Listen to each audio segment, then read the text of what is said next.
स्वागत है आपका SKPCS एकेडमी में। करंट अफेयर से संबंधित आज की क्लास में आप लोग 28 जनवरी 2025 को जो भी महत्वपूर्ण घटनाएं घटी हैं जो एग्ज़ाम की दृष्टि से महत्वपूर्ण हैं, तो चलें उनको जानते हैं क्या क्या आपको याद रखना है। सर्वप्रथम दिवस की बात करते हैं, डेटा गोपनीयता दिवस। ये 28 जनवरी को मनाया जाता है। डाटा गोपनीयता दिवस या फिर डेटा गोपनीयता दिवस कब मनाते हैं? 28 जनवरी को मनाया जाता है। 38वें राष्ट्रीय खेल, इनके विषय में आप लोग ध्यान रखना। ये 28 जनवरी से शुरू हुए और 1 फरवरी 2025 को समाप्त हुए थे। उत्तराखंड राज्य के 7 शहरों में आयोजित हुए। कौन कौन से शहर थे 7 जहां ये आयोजित हुए?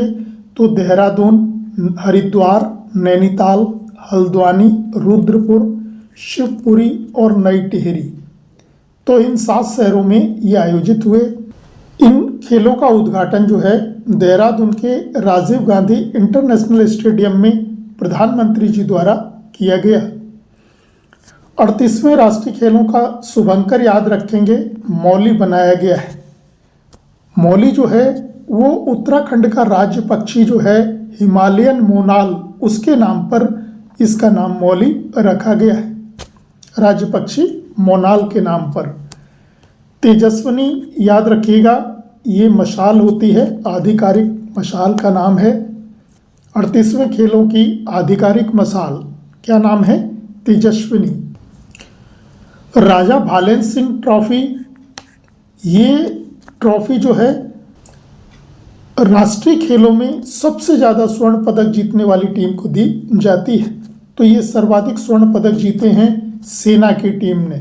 तो राजा भालेन सिंह ट्रॉफी किसको मिली है? सेना ने जीती है। यदि हम पदक तालिका की बात करें, 38वें राष्ट्रीय खेलों में सबसे ज़्यादा पदक किसने जीते हैं?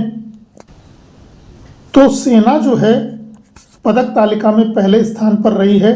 68 स्वर्ण, 26 रजत, 27 कांस्य, कुल 121 पदक जीतकर सेना पहले स्थान पर। दूसरे स्थान पर महाराष्ट्र रहा है, तीसरे पर हरियाणा, चौथे पर कर्नाटक। उत्तर प्रदेश का स्थान 13वां है। उत्तर प्रदेश ने 13 स्वर्ण, 20 रजत और 23 कुल 56 पदक 38वें राष्ट्रीय खेलों में जीते हैं। 38वें राष्ट्रीय खेलों में कुल 35 स्पर्धाओं में पदक प्रदान किए गए थे, जिनमें से 2 स्पर्धाएं ऐसी हैं जिनमें कोई पदक नहीं दिया गया, और वे हैं कलारीय पट्टू और राफ्टिंग। ये प्रदर्शन खेल थे जिनमें प्रतिभागियों को कोई पदक नहीं दिया गया है। ये भी ध्यान रखना, 38वें राष्ट्रीय खेल कहाँ हुए हैं? उत्तराखंड में। लेकिन 39वें राष्ट्रीय खेल जो हैं वो 2027 में मेघालय में होंगे। और 38वें से पहले 37वें राष्ट्रीय खेल हुए थे, वे कहाँ हुए थे? तो 2023 में गोवा में खेले गए थे, और इसका शुभंकर मोगा बनाया गया था, जो कि एक भारतीय बाइसन है। तो राष्ट्रीय खेलों का आयोजन कहाँ हुआ है? उत्तराखंड में आयोजन हुआ है 38वें राष्ट्रीय खेलों का। पदक तालिका में कौन रहा है पहले स्थान पर? सेना। इसीलिए राजा भालेंद्र ट्रॉफी किसे मिली है? सेना को मिली है। समान नागरिक संहिता, यूनिफॉर्म सिविल कोड, इसके विषय में आप लोग ध्यान रखेंगे। उत्तराखंड राज्य समान नागरिक संहिता लागू करने वाला स्वतंत्र भारत का पहला राज्य बन गया है।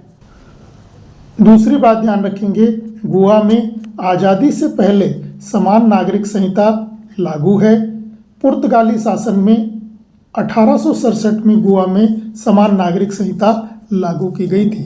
अर्थात स्वतंत्रता से पहले भारत में यदि कहीं समान नागरिक संहिता लागू थी तो वो कहाँ थी? गोवा में। और स्वतंत्रता के बाद समान नागरिक संहिता लागू करने वाला भारत का पहला राज्य कौन सा बन गया है? उत्तराखंड बन गया है। और उत्तराखंड के मुख्यमंत्री कौन है? पुष्कर सिंह धामी है। और 27 जनवरी से जो है ये लागू हो गया है वहाँ समान नागरिक संहिता। तो 27 जनवरी के दिन जो है एक दिवस नया शुरू किया गया है। कौन सा शुरू किया गया है? वो है समान नागरिकता दिवस। इसको ध्यान रखेंगे, समान नागरिकता दिवस किस दिन मनाया जाएगा? 27 जनवरी को मनाया जाएगा। तो ये एक महत्वपूर्ण दिवस शुरू हुआ है, इसको भी आप ध्यान रखेंगे। समान नागरिक संहिता है क्या? तो समान नागरिक संहिता जो है देश के सभी नागरिकों को बगैर किसी भेदभाव के बराबर का दर्जा प्रदान करने में महत्वपूर्ण भूमिका निभाएगी। यूनिफॉर्म सिविल कोड का तात्पर्य या इसका उद्देश्य ये भी है कि महिलाओं और धार्मिक अल्पसंख्यकों या कमजोर वर्गों को इससे सुरक्षा प्रदान होगी। एकता के माध्यम से राष्ट्रवादी उत्साह को बढ़ावा देने में भी समान नागरिक संहिता महत्वपूर्ण भूमिका निभाएगी। वर्तमान में धार्मिक मान्यताओं जैसे हिंदू कोड बिल और शरीयत कानून, इनके आधार पर अलग अलग कानून प्रस्तावित हैं। तो ये 28 जनवरी 2025 के इम्पोर्टेंट पॉइंट्स हैं, इनको आप देख लें, नोट कर लें, याद करें। मिलते हैं अगली क्लास में नए पॉइंट्स के साथ। धन्यवाद।